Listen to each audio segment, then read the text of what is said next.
Almachtige hier in Eiland, Immanuel, God is met ons, reddende Here, levende woord, is die reddende Here, levende woord.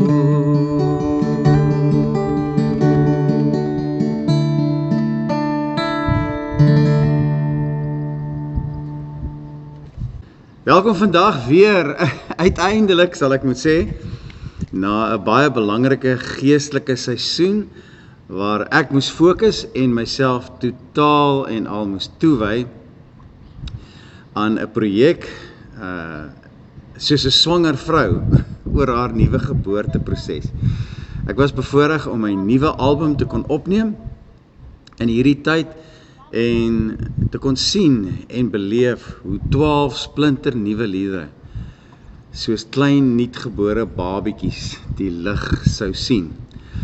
Ek dink van al die vreugdes in my lewe is hierdie een waarskynlik een van die grootste vreugdes wat ek het, om so nuwe liedere te sien, tot geboorte kom. Jammer dis oor my afwesigheid in hierdie tyd, maar dit was 'n baie belangrike doel en ook 'n rede waarvoor ek dit gedoen het. En dit is ook daar om die koninkryk te gaan dien en uit te brei. Baie dankie vir julle geduld dat ek in hierdie tyd daarin my tyd en toewyding kon wy. Nou daar is oomblikke in die Bybel waar Jesus nie net praat nie, maar hy verklaar iets kosmies, iets groots, iets geweldig belangrik. Nou Matteus 12 vers 28 tot 30 is so 'n oomblik.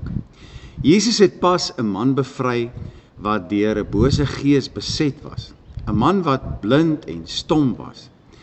Die mense was verstom, maar die Fariseërs het gesê hy dryf duiwels uit deur Beelzebul, die owerste van die duiwels. Toe Jesus hierdie ongenaakbare beskuldiging hoor, dink ek, het dit hom diep ontstel. En toe sê Jesus hierdie kragtige, radikale woorde. Maar as ek deur die gees van God die duiwels uitdryf, dan het die koninkryk van God naby aan julle gekom. Met ander woorde, Jesus sê waar hy werk, waar Jesus werk, daar kom die koninkryk in aksie. Ek dink dis my eerste gewaarwording vandag uit hierdie teks, is die koninkryk van God is nie te ver nie. Dit het naby, hier naby aan ons gekom.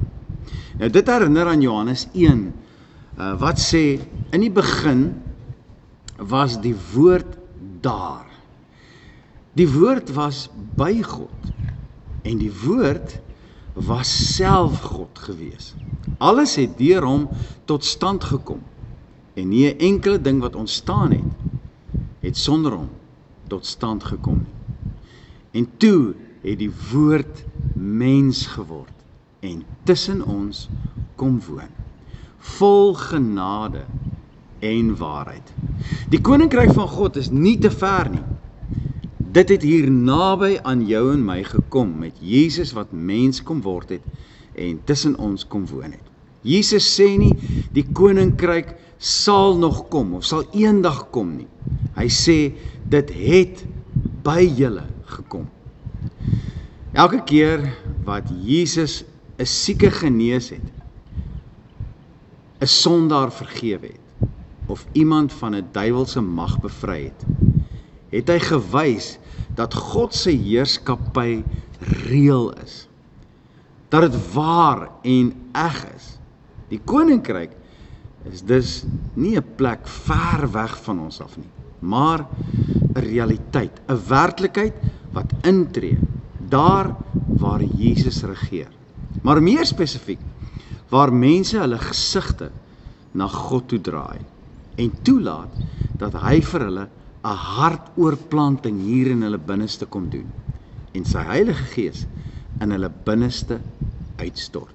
Nou Romeine 8 praat van sulke mense wat hulle deur die Gees van God laat beheer. Dis in sulke mense se lewens waar die koninkryk van God werklik tot sy vervulling kom en waar hy in hulle lewe 'n realiteit sal word. Waar die Gees van God werk, daar kom lig in die donker. Daar kom vrede in onrus en lewe in die plek van dood vir hulle wat hulle lewe deur Jesus en deur sy Heilige Gees laat beheers. Nou die tweede realiteit en observasie wat ek vandag maak uit hierdie kosbare teks is: die stryd tussen die koninkryk en die duisternis is 'n werklikheid. Vers 29 sê: hoe kan iemand, en dis nou Jesus aan die woord, hoe kan iemand in die huis van 'n sterk man ingaan en sy goed roof, as hy nie eers die sterk man geboei het nie? Nou Jesus gebruik hier 'n pragtige beeld. Die wêreld is soos die huis van 'n sterk man. Die duiwel, wat mense gevange hou in sonde en in vrees en in gebrokenheid. Maar Jesus sê, ek het gekom om daai sterk man te bind, om hom vas te bind. Johannes 10, dat hy gekom het om ons lewe te gee. Hy die mag van die vyand se mag het hy kom verbreek in jou en my lewe. Deur sy Gees wat hy in ons uitgestort het met die woorde van waarheid. Hierdie is aanleenlik sy krag in ons wat manifesteer oor siekte en oor demoniese magte, nie net in Jesus se tyd nie, maar ook vandag in jou en my tyd waarin ons leef en woon. Alles as gevolg van sy werk deur sy oorwinning aan die kruis. Wanneer Jesus iemand bevry, sien ons dat die sterk man gebind word. Die duiwel het nog gestem, maar nie meer gesag oor die wat aan Christus behoort nie. Solank hulle hom volg en gehoorsaam bly aan sy gebooie en toegewyd bly en bly wegvlug van sonde wat vloek en dood teweegbring. Nou, dis vir daardie rede wat Jesus elke keer wanneer hy iemand genees het, hierdie belangrike woorde gespreek het. Wanneer hy iemand genees het, het hy vir hulle gesê, gaan en sondig nie meer nie. Kolossense 2 vers 15 sê, hy het die owerhede en die magte ontwapen en hulle openlik tentoongestel en daardeur oor hulle getriomfeer. Die laaste observasie vandag wat ek gemaak het, is dat neutraliteit is nie 'n opsie nie. Dis onmoontlik wanneer dit by Jesus kom. Vers 30 is 'n skerp en duidelike waarskuwing. Hy wat nie vir my is nie, is teen my. En hy wat nie saam met my is nie, versamel nie, maar verstrooi. Jesus trek hier 'n lyn in die sand. Daar is geen neutrale grond in die koninkryk van God nie. Of jy staan aan die kant van Christus, of jy staan teen hom. Baie mense sê vandag, ek is nie teen Jesus nie. Ek volg hom net nie so aktief soos ander mense nie. Maar Jesus sê, as jy nie saam met my versamel nie, dan help jy om te verstrooi. Dis 'n oproep vir jou en my tot 'n radikale besluit en oorgawe. Om vir Jesus te wees beteken jy stel jou lewe onder sy gesag. Jy behoort nie meer aan jouself nie. Jy werk saam met hom om mense te versamel, te bedien, te genees en te help. Jy leef dus as 'n draer van sy koninkryk in jou huis, in jou werk en in jou gemeenskap. Nou die toepassing vir jou en vir my vandag is die vraag: waar is die koninkryk vandag sigbaar in jou lewe? Word die Gees van God deur jou sigbaar in jou wêreld, in jou woorde, in jou dade, jou vergifnis en in jou liefde. Die tweede vraag is die sterk man nog los in jou lewe en in jou huis? Daar is dinge in elke mens se lewe, sondes, gewoontes, vrese, wat net gebreek kan word, as ons Jesus toelaat om in te kom in ons lewe en die sterk man te bind, en dan van ons kant af in gehoorsaamheid te leef. Die laaste vraag wat ek wil vra, aan watter kant staan jy? Daar is nie middelgrond nie. Daar is nie 'n neutrale posisie nie. Jy is saam met Jesus besig om te versamel of teen hom besig om te verstrooi. Ek moet afsluit. Wanneer Jesus sê, as ek deur die gees van God die duiwels uitdryf, dan het die koninkryk van God by julle gekom, naby julle gekom. Dan sê hy eintlik, God is nou hier, in jou en my midde. Sy gesag is werklik, sy krag is beskikbaar, en sy gees is teenwoordig, binne jou en my.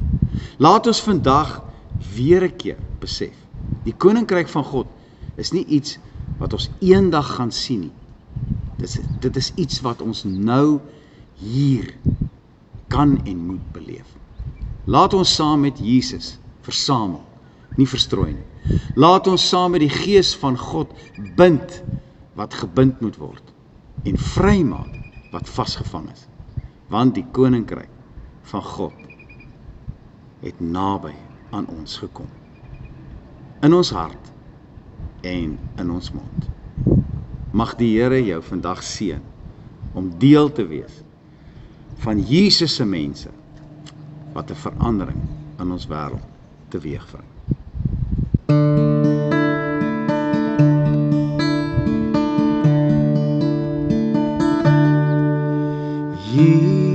Jesus, groot bo almal, sterke verlosser, magtige Heer en Heiland, Immanuel, God is met ons, reddende Heer.